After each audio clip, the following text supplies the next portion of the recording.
The Joy Sports Link on 99.7. Today we've been, keeping the show roundabout. And if you just joined in, it's 7 minutes after 1 here in our studios in Kukumlimli, the second leg of the show, where we've spoken about the resource centers. We had the interview between Pius Enam Hajide, who has oversight responsibility over those projects directly, and Muftar Nabila Abdullahi on the AM show yesterday to put some perspective on the Joy Sports campaign this month, to look at the 10 resource centers that are in various stages of completion. We have titled that series the Bush Resource Centers, primarily because most of them still have bush. But you heard Pius Hajide, who said that the government is essentially focusing on finishing some and then moving on to the next ones in just to summarize. And we've also spoken about Chris Hughton, giving you an idea of what the Joy Sports team thinks of the appointment. Yesterday on Game Plan, we made our views known. We go now to our sister station in Kumasi, where the Black Stars coach will be unveiled. He doesn't have a contract, as we learned yesterday on Game Plan, but he will still be unveiled before the games in the qualifiers. So let's go to Fifi Manfred. Hello, Fifi. Hello, Fifi. Can you hear me? Hello, Fifi. Can you hear me? I think you have to unmute.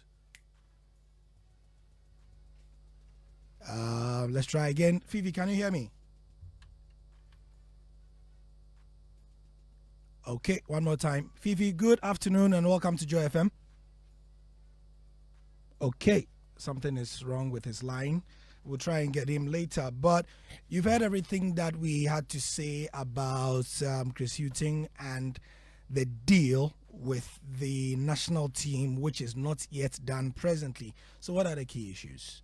There's a tax component of his emolument that he does not want to foot himself, and so the GFA have said that they are going to sort that out while the government takes care of his salary. So the tax components will be sorted out by the GFA. From the information that we have here at Joy Sports, he has been given a 1-year deal, and he's not too pleased about that because he reckons that to work on the Black Stars efficiently, he needs a significant amount of time. 1 year is a bit too short.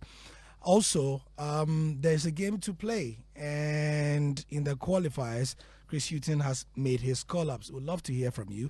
Yesterday, we had a couple of you make your points across on the call-ups, but we'd want to hear from you as well again. Here, 055-11-11997. And for those who are asking where you can hear or watch the game plan again, it's on YouTube, on the Joy News YouTube. Just type in Game Plan and you will get it. Game Plan Joy Sports, and you will get it there. Alternatively, go to the sports page, please, of myjoyonline.com, and you can find a playback there as well. You can there's an option to download it as a podcast to just listen on your run or on your walk or just when you are driving, or you can also listen to it again via stream. So many options to listen to Game Plan. So let's go to Kumasi now. I believe my line is ready. Fifi Manfred, thank you for joining us again. Wow. Yeah. So you heard the thoughts of the boys here in Accra on Chris Hughton, his coming, the contract or the lack of a contract as it is at the moment. Kumasi will be hosting the unveiling of the coach and also the qualifier against Angola. What is being said there, and how are people feeling about everything? Thank you very much once again, Gary. I think generally after the squad was released after Chris Hughton, a lot of people are a little bit at ease. I mean, and even on the street of Kumasi and on social media, you can gauge that a lot of people are at ease with the fact that, I mean, people have the perception that Chris Hughton has some class, pedigree, integrity, and stuff like that. So the regular conversation that he cannot be puppeteered, or a lot of Black Stars coaches are being puppeteered by the FE, we may not see that this time. And I think that coincides with the naming of the squad, where and players like Abdul Babaraman who have come under a lot or have come under the spotlight as to if he merits a place in the Black Stars. The fact that he's injured and he's not in the squad, people have perceived it to be that Chris Hughton's first strike is that Babaraman is out of the team, and that's good for him. I think that sets the tone. So generally, there have been little to no drama with the squad. So after people listened to you guys yesterday, I think the show was very, very revealing. A lot of people did not know that the contract had to go to the Attorney General's department, and I think Mukhtar did a very good job in enlightening people with that. People are beginning to talk about that as well. Maybe that's a good step. That is a good step also for Ghana Black Stars. But the biggest issue, however, is why are we not agreeing on a long-term deal? I think that is what a lot of Ghanaians feel like should be done. If just maybe we are not sure about Chris Hughton's ability, then maybe we should not be hiring. We should not be thinking of hiring him, or maybe we should be putting performance enhancement clauses in there so that if he doesn't go as well as we think he will, then we can do something to the contract. So generally, that's the overview in Kumasi. Little to no drama. People are a little bit calm, waiting for what will come next. And I think Kumasi in itself is gently and calmly waiting for Chris Hughton and the Black Stars. Wonderful, good stuff. And I mean, we know that apart from the coaches' issues as well, he named the squad. Your thoughts on the squad? There was no Babaraman, and as was said on the show, there should be the distinction about the fact that Baba was not dropped. He is injured, and the question is hanging. We would never know whether if he were healthy, he would have been called. But some of the other inclusions, Majid Ajimeri, who was really clamored for ahead of the World Cup, didn't get in there. Joseph Pentel is also back. Danlad Ibrahim did not make it into the squad. We know that Danlad made it because Jojo Walcott, got injured on the eve of the World Cup. All these, what do you make of these call-ups so far? So I think, first of all, from the goalkeeping, I'm particularly happy that we have maintained the three goalkeepers. I think that these are the three goalkeepers that we should be keeping faith with going forward. Yes, Danlad is a very good star guy. And when any of them gets injured or doesn't make the squad, he can be included. So I'm very glad that Jojo Walcott is back for Charlton Athletic, and he has been manning the post for them. For Lawrence Atizigi, I think he really justified himself with a World Cup before he went with the team. A lot of people felt he wasn't good enough, and he showed why he was one of the best goalkeepers. I mean, he has a lot more, from short stopping to playing out from the back as a goalkeeper. He has a lot, and I think he would give Jojo Walcott a very, very good run for his money. I know that Abdul Manaf Nuri hasn't played a lot for Kashyupin this season, but he is part of the fold, and I think that it's good for us to have him there. In defense, I'm particularly excited about the fact that we have Tariq Lamptey recovered and he's going to be part of the team, because somewhere 2 weeks last week ago we picked up reports that he got injured for Brighton and Hove Albion. He getting back into the team is a good one for us. I think that our defense is a place where we are stuck. So we have a lot of quality in there. I think we have some very, very good quality in our defense. We can play in any shape that we want to play in. 4 at the back, 3 at the back.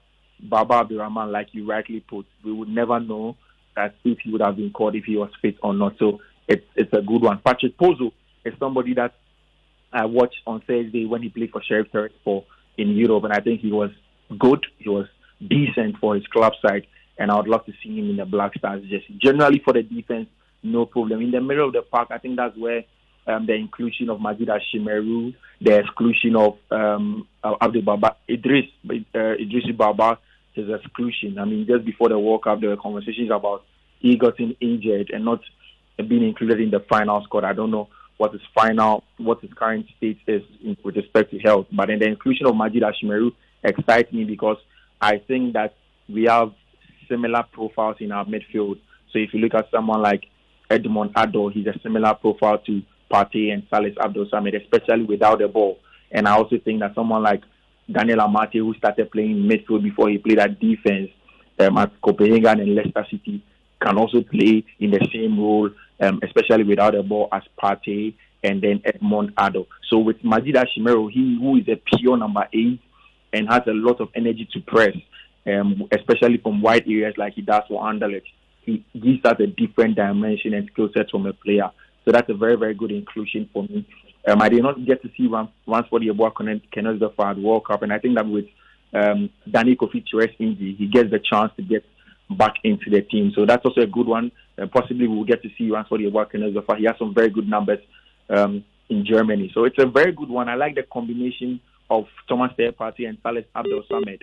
So in the middle of the pack, same spine of the team, and there have just been a few inclusions. And I think that's a very, very good one. The fact that we've maintained the core and added good additions. Now it comes down to purely your ability to play well at your club side. Once you keep the spine, if you play well, then the peripherals will either come in or go out. So our wing, for our wingers, I like the fact that Joseph Paintel is back into the conversation. Almost every Ghanaian is calm that Joseph Paintel is in there.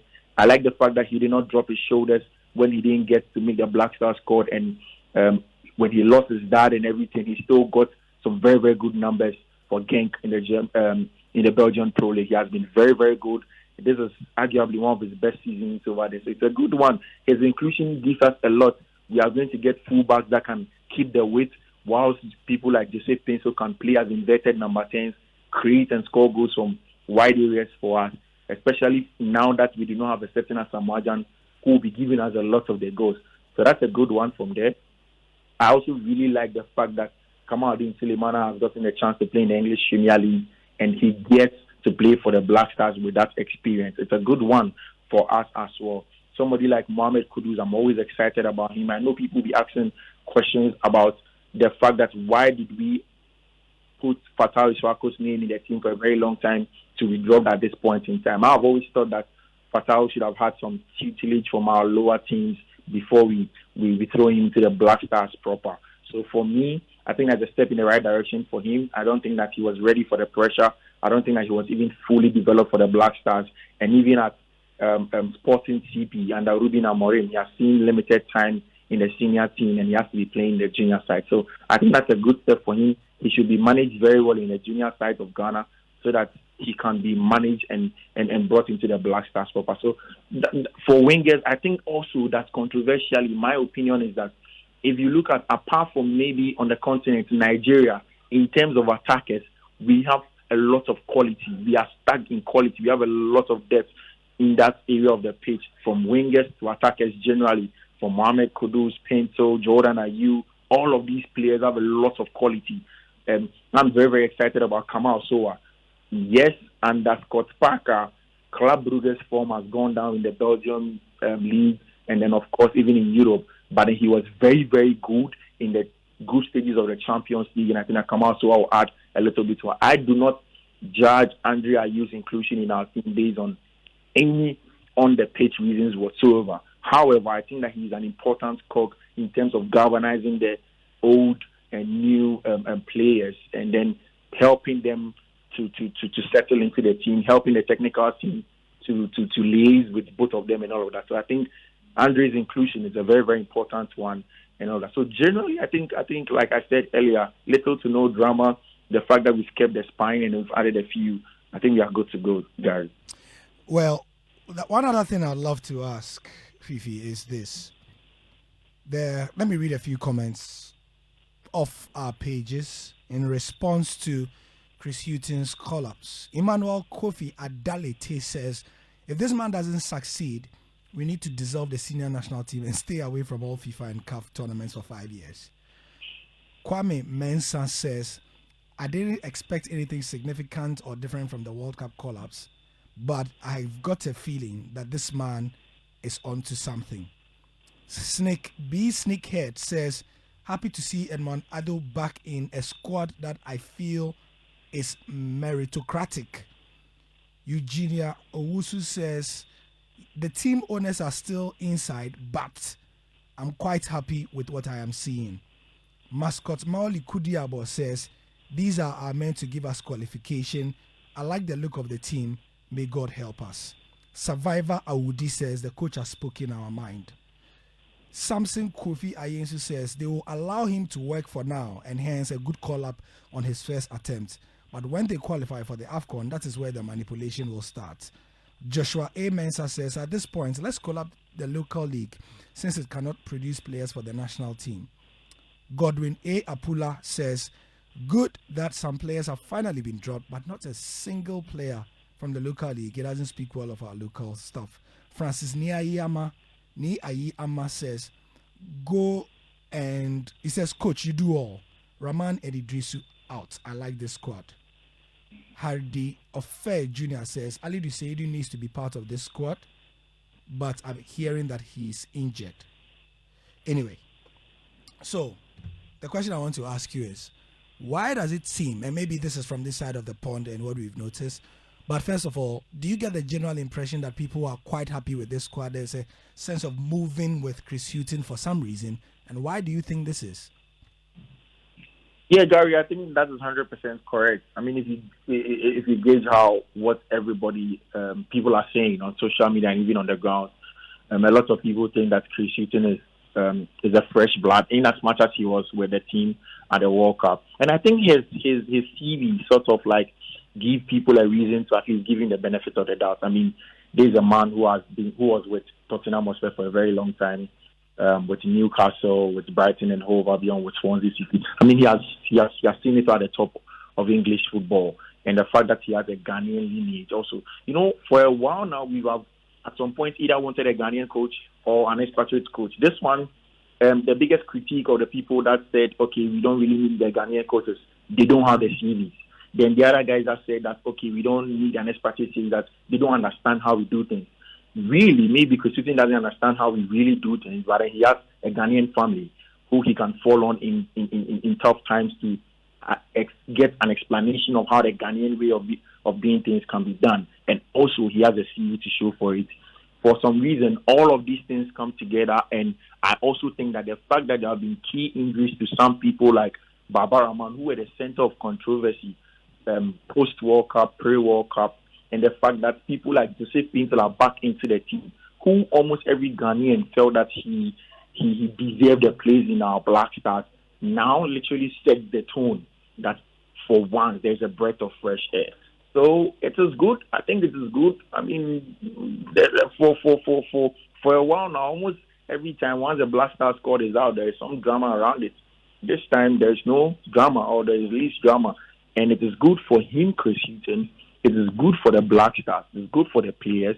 And then it is time for the GFA and every other person to leverage on that to ask for the people of Ghana to support the Black Stars again. So it's good going forward. We are just hoping that we can see all of those goodwill translate to some good results on the pitch. Right? Yeah. So game is not going to Cape Coast. Game is coming to Kumasi. How ready are we? So this morning on Love, we had the chance to speak to the National Sports Authority boss in studio, where he mentioned that the Babaya was closed down for a couple of weeks. I mean, I think it's going to be 3 weeks for regular maintenance work of the stadium, of the pitch, for fertilization, to check for electrical work and what have you, the floodlights, all of those things, to make sure that by the time the 23rd comes, the Babaya Sports Stadium is going to be there. And I think that from next week, there's going to be some massive promotion of the game through the Ministry of Sports, the NSC, the GFA. Will try and engage a lot of the media people and the people in Kumasi. And I think that is part of the plan to unveil Otuado, so that the people of Kumasi will be in the knowing that the Black Stars are coming home and all that. So Kumasi is always ready for the Black Stars. The pitch, if you look at the itinerary of the NSA, it looks like they really want to make sure that everything is done correctly this time, so that they also don't get any drama, because they have also been subject of drama in recent times, and maybe they also want to toe the line of no drama these days. So that is good. We hear, let this be an exclusive on Joy, that there's a possibility that the price for the regular ticket at Babaram on the 23rd is going to be like very, very low. Some of the least that we've seen in a very long time. Somewhere around between 10 cities to 15 cities for popular stand. We are hearing this morning on Love and Issues. So generally, it looks like everything is going according to plan for 23rd. Interesting. Stay with us, Fifi. We'll be back after just a minute. And then when we come back, I'll ask you a couple questions about the personnel now and how probably you reckon, based on what we've seen in the squad, how the Black Stars should play. This is Joy 99.7 FM. It's the Joy Sports Link. I'll be right back after this. Bet365 is now officially available in Ghana. When you place a pre-match multi-bet on football, you go get bonus up to 70% to your winnings if your bet is successful. You can choose from markets like full-time results and both teams to score, from selected competitions including the Premier League, Champions League, and much more. Get this great offer when you visit the official site at bet365.com.gh. Over 18s only. Terms and conditions apply. Please gamble responsibly.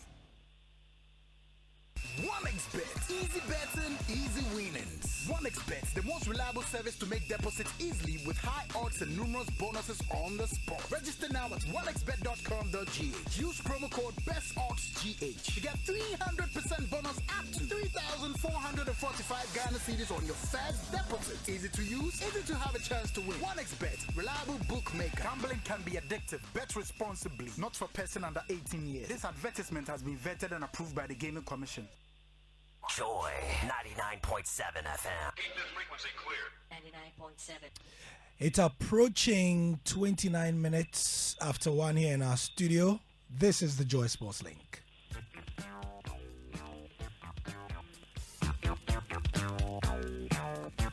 Joy 99.7 FM.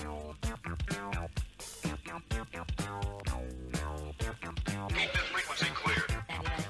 Second hour of the show, half of that gone, and we are discussing Chris Hughton.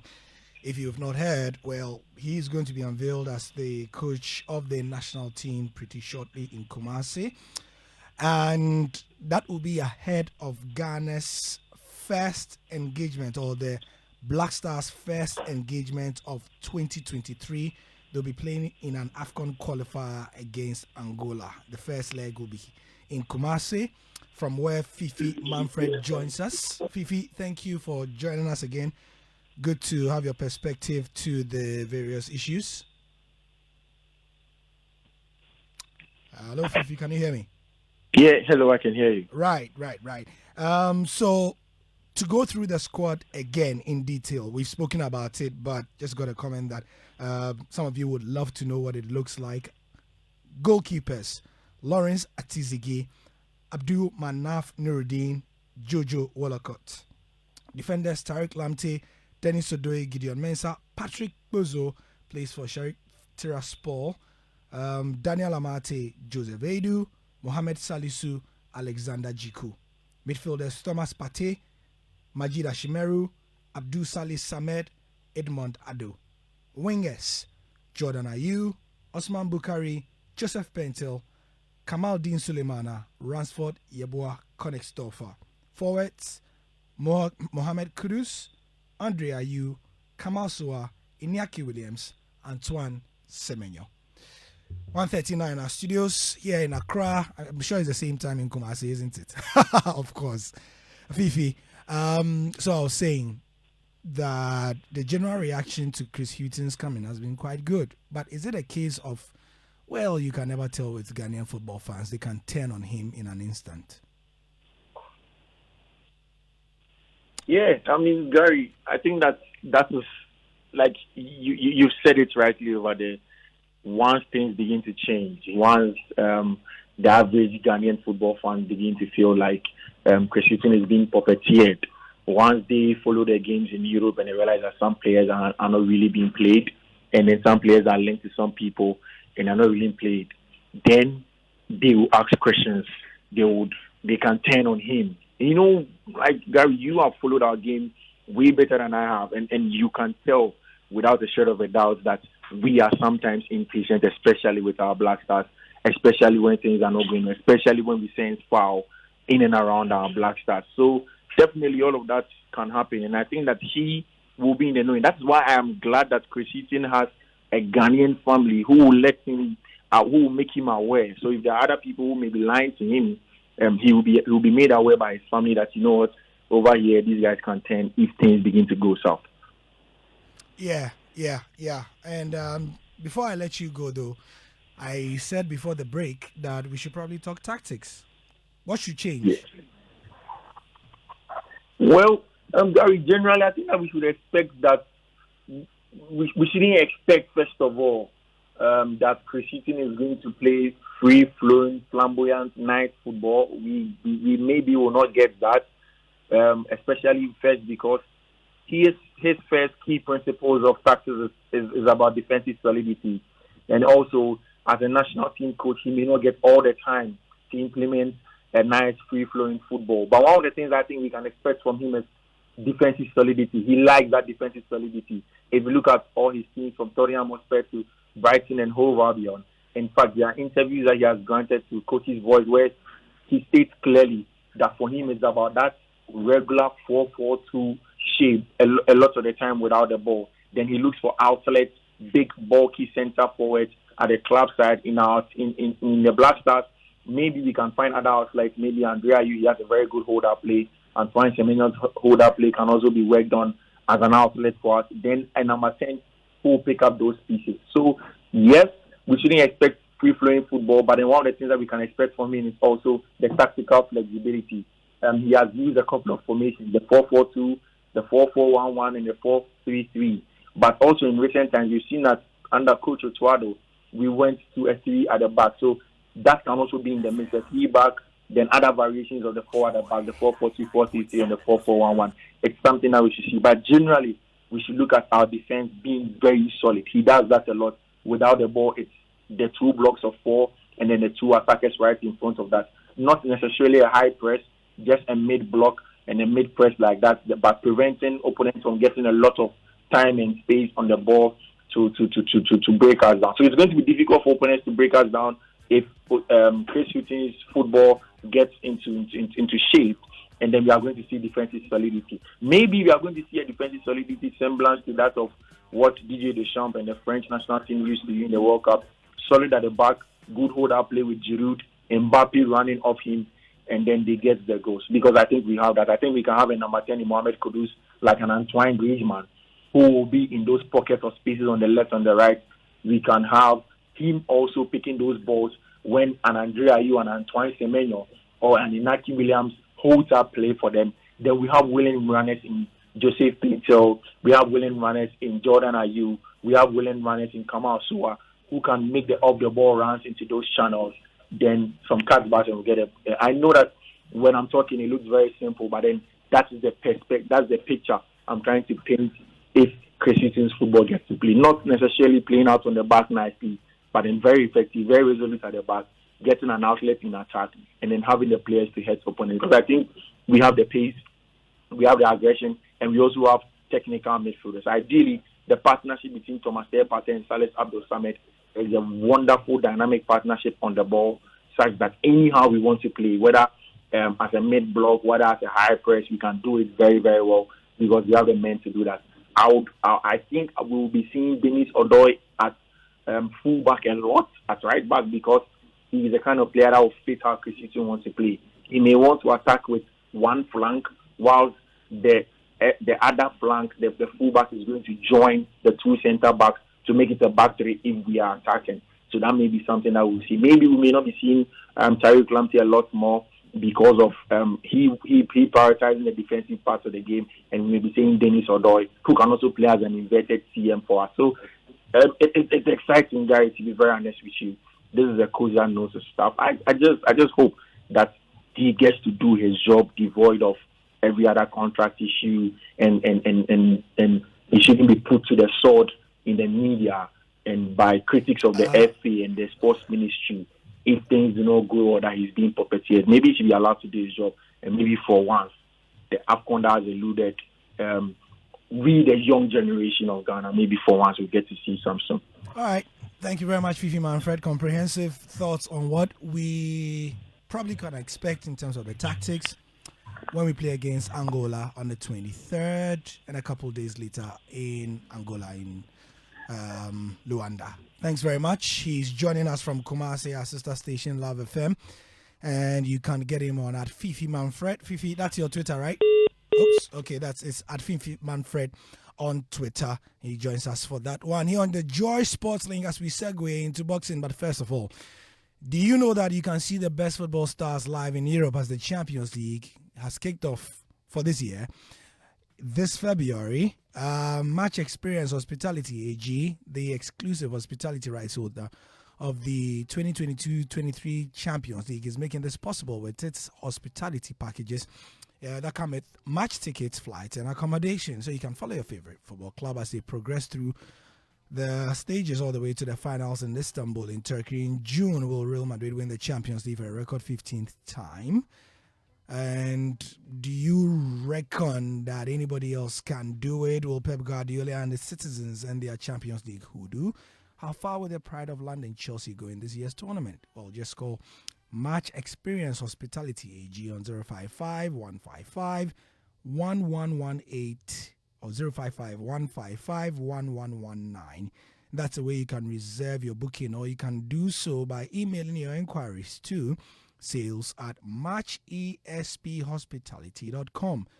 Again, sales@matchesphospitality.com. Match ticket inclusive official hospitality packages are subject to availability, please note. So kindly book now. And Match Experience Hospitality AG says you should share like the boss you are.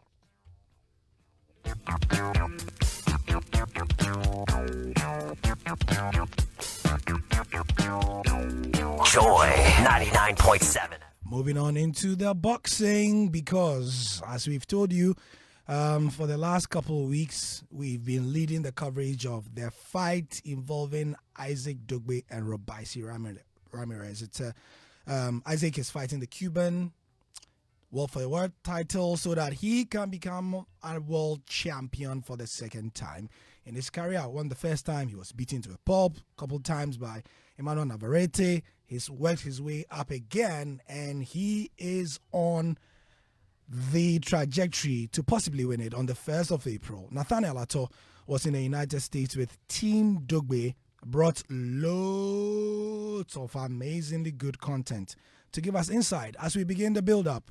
Today is the 11th of March. The fight is on the 1st of April. Our series has started, and this is Nathaniel Ato in the camp of Isaac Dogboe.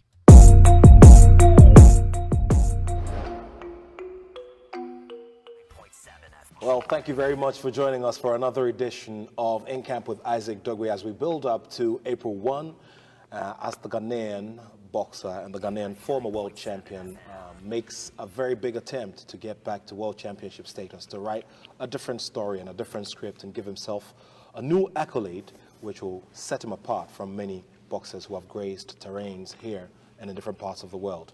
We've been having conversations here in Washington, D.C. with people who are close to Isaac Dogboe's camp and who contribute in a very big way to what he does on a daily basis. Today, we're taking it to a very high point in the sense that the man who saw the vision in putting together a place like this where many young people will come to achieve their dreams, and also has been in charge of Isaac's charge in the ring, is here with us. My guest today for this special edition of In Camp with Isaac Dogboe is the main man himself, the head trainer of the Bald Eagle Boxing Center here in Washington, D.C., the man, Barry Hunter. Coach, good to have you.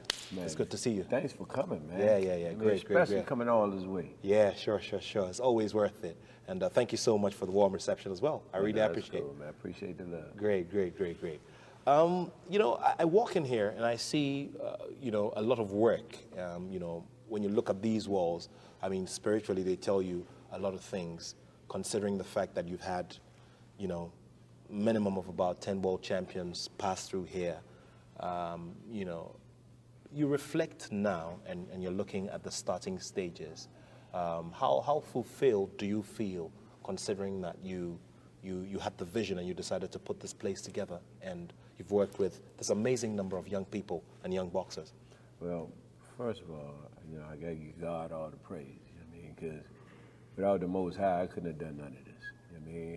Second, I have a young fella, he ain't as young as he was, that, worked alongside of me, that I used to be his coach as well, my right hand, and Boogie Patrice Harris, or shall I say, Patrice Boogie Harris. Yeah, Boogie. You know what I mean? One of the most loyal cats that I ever had a chance to, not only help raise in the sport in his life, but, one of the ones that actually truly came back and made the same sacrifices that I made, So, that, I got to give my wife credit for the fact that, times that I had to leave, my house for, weeks and sometimes months at a time, my kids as well. Now, all of these people, had something to do with, what I've done thus far in this boxing game. And to answer your question, as far as being filled or full, it's still, some hunger there and some things that I want to do, that I want to finish. Now, we've been through the titles. We've been through the titles both in the amateur and the pro, both male and female. Now I'm chasing history. That's what I want. Great, great. And the bid to chase history, how tough do you think it's going to be? I mean, considering the fact that you've seen different levels of toughness, in this boxing terrain. Oh, it's definitely going, nothing really in this world worth having, it's going to be easy. You're going to have to grind, you're going to have to work for it. And, when you, talking about trying to put your name alongside of a lot of the legendary coaches that came before me, it's going to take some work, I had the pleasure of sitting down and meeting people like Angelo Dundee. Wow. Mr. George Washington out of New York. One who I consider to be a mentor to me, which was Emmanuel Stewart, which I tell people a lot of times, I had this conversation today, which I think may have been arguably the greatest trainer of all time. When you look at his stable and who he had and how many world champions who he produced, who he produced, So, anytime you trying to walk in them type of footsteps, and let me give DC trainers some love. When you think about people like Adrian Davis from round one, you think about Ham Johnson, which is DC, Mr. Dave Jacobs, Mr. McCain. You think about some of these people that came through DC coaching. God rest his soul, Gary Russell, the father of Gary Russell Jr., which is world champ.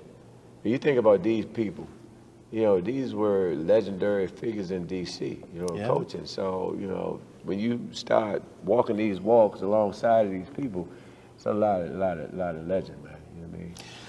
Well, Emmanuel Stewart, I mean, this name is heavy and is imprinted on our hearts and is imprinted on the sport because of his achievements, like you said. Tell me the one thing that you learned from him in coming across him that has guided your career as a boxing trainer up to this point. I remember when we won, I think maybe our first world title. Yeah. Years ago. So Yeah. I got a call. I was getting calls from everybody. I mean, Don King, Bob Arum, just everybody. And Manny called, and I used to look at, like I said, his stable. And you think of the names that he had, and a lot of them that he raised from scratch to become world champions is just outstanding. And he was telling me about, and I had to face him in a corner at least twice in my career. And he was telling me about the talent in DC, and how there was a lot of talent here. He said, but one of the things that, hinder us from going even further is it was a lot of hate going on. I see. This is what Manny said. And he said, but if you could eliminate that, talent is, you cannot dispute the talent that comes out of DC. He actually had some fighters that came from here as well. But the main focus was just to stay focused. And funny story, we were in the gym one day. This was shortly before he passed away. He gave me a phone call, and he had a fighter at the time, which was Adonis Stevens. Then he needed some sparring for him. So he called us. We had a kid that he knew, And we talked about it, we laughed, and he said to me, he said, look, he said, I done everything in boxing. He said, and I know you guys down there doing your own promotions. He said, and I think that's something I'm gonna get into. He said, maybe we can do something together. He said, but I have to go to Atlanta first for a procedure. And I asked him, I said, you all right? He said, yeah, I'm fine. He said, a little procedure. He said, when I come back, we sit down and we talk about it. That was the last time I spoke to him. He never made it back. Right? Wow. And so the next phone call I got was from a friend and an associate of him, Mr. Prentice. Gave me a call and told me what had happened. Yeah. Wow. Well, if you just joined us, we're here on In Camp with Isaac Dogboe, this very special edition with his head trainer, Barry Hunter, a man who has seen different curves and different valleys and mountains in the sport of boxing, and has also worked with quite a big number of world champions, and is still on a mission to, as he says, make history and also imprint his name on the sands of the sport of boxing. We're having a conversation about his career, the beginnings, and how the journey shaped up. And we're also going to have a conversation about his contact with Isaac Dogboe, working with him, what he's impacted on his career so far, and the big task ahead.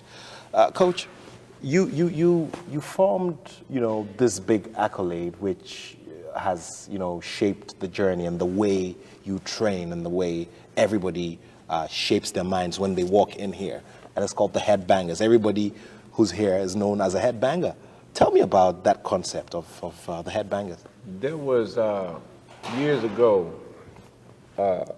We went through various different names and different uniforms, different colors, and what have you. And it started, the first real headbanger that I had, it started with a kid named Marvin Lee on the south side of D.C. And then, of course, I had walked away for a while from the sport for years. Then I ended up at this place called Lincoln. It was a high school or middle school, junior high school, I can't remember. But it was Lincoln. The gym was in the bowels of Lincoln.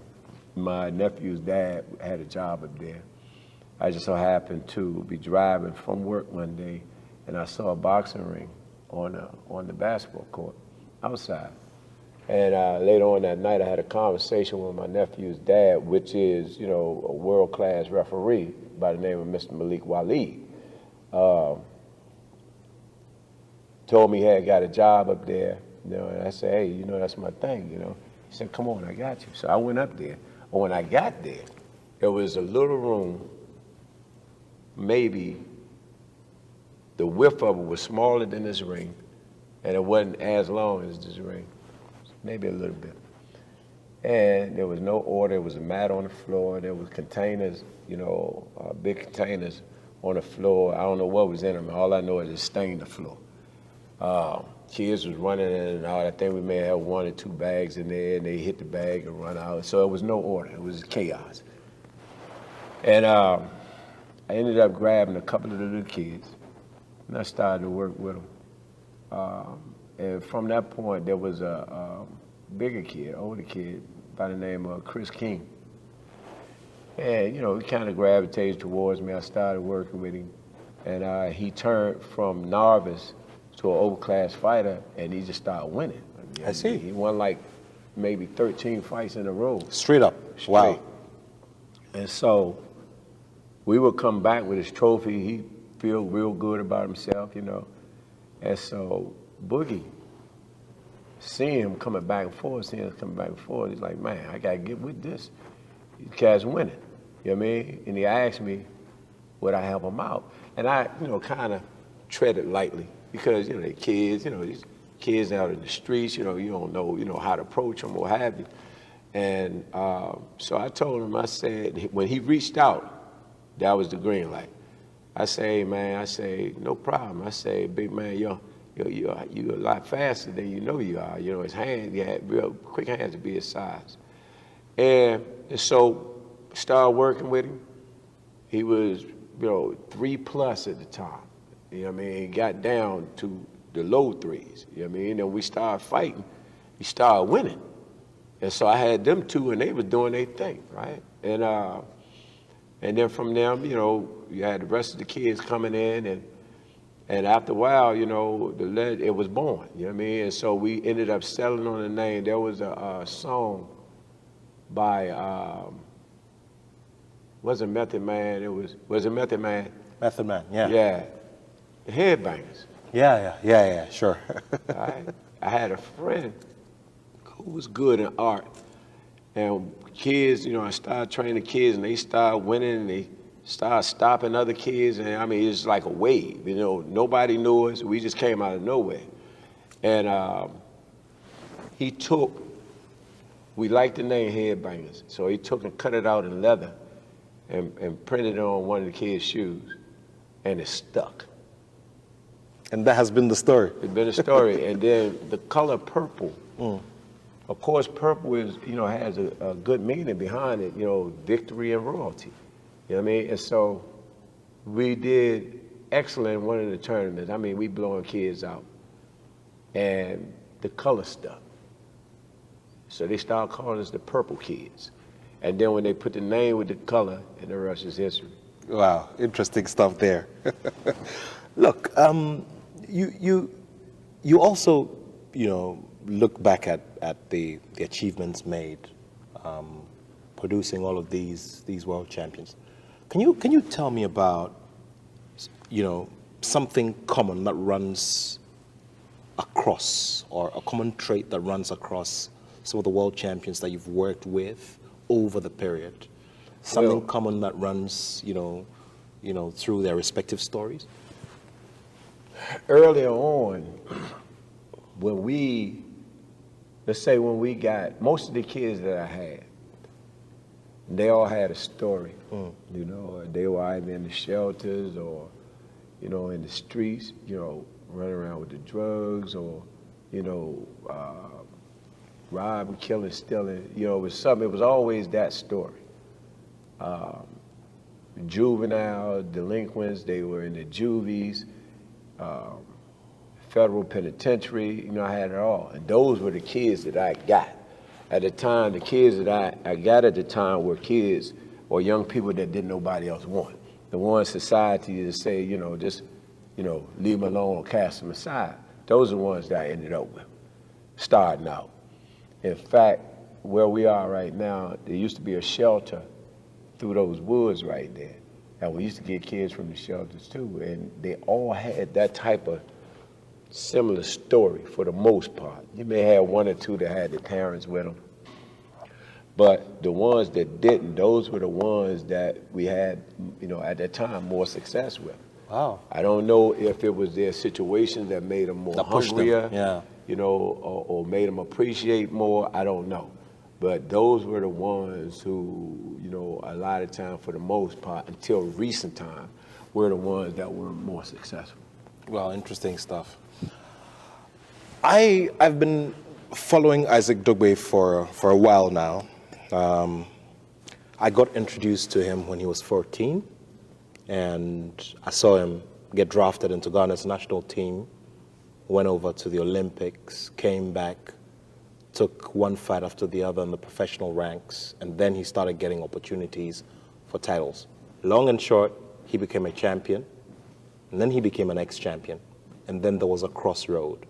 I remember having a conversation with his father, and his father said to me, you know, we're going to switch things around, and I've made contact with, you know, Barry Hunter and Patrice Harris, and they are, you know, Barry is a super trainer, superb trainer, and I trust that he's going to do a wonderful job.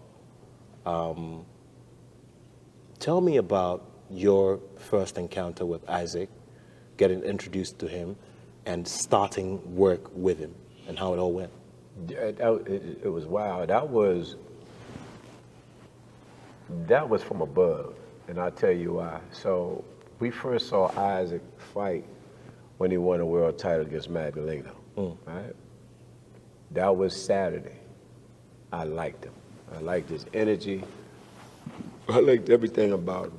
The fact that he got dropped, got back up, ended up stopping Magdaleno for it. I mean, it's classic. That's movie stuff. when I got to the gym that Monday, I was talking to Boogie, and I said to him, I said, man, you know, there's a kid that fought this weekend. Did you see that fight? You know, Isaac, we call him Dogboe. Dogboe, yeah. That's how Because we of the pronounce spelling of his name. Yeah. Right. And I said, man, I would love to train him. You know what I mean? And so we laughed and talked, and we liked how he fought, you know, the whole nine. And lo and behold, so we started watching him. And when we were watching him, there was something different about after he won the title as opposed to winning the title. When he won the title, you could see the hunger. You know, you could see the fact that I need this, I want this. That's what really got him up off that canvas, that and God. And he did his thing, he won the title. After he won the title, he didn't look the same to me, all right? He stopped another guy, and then he started deteriorating from there. And then the Manuel Navarrete fight came along. And I was like, boy, it's not the same kid we saw, you know what I mean? Something happened. Lost both fights. They contacted Boogie via Instagram. I don't have social media, so I live through social media through them. Okay. And so Boogie told me that they had contacted him via social media. He was wanted to come down. I said, bring him. He came down. When I came in the gym, he was right there on this bag over there. And I met him, you know, and he was super cool. Now, the plan was for him to come down here for a couple of weeks. And then, if I'm not mistaken, he's supposed to go to Denver after that. And we talked about it. We started working. He fell in love with us. We fell in love with him. The rest is history. That was a few years back. Now he lives here.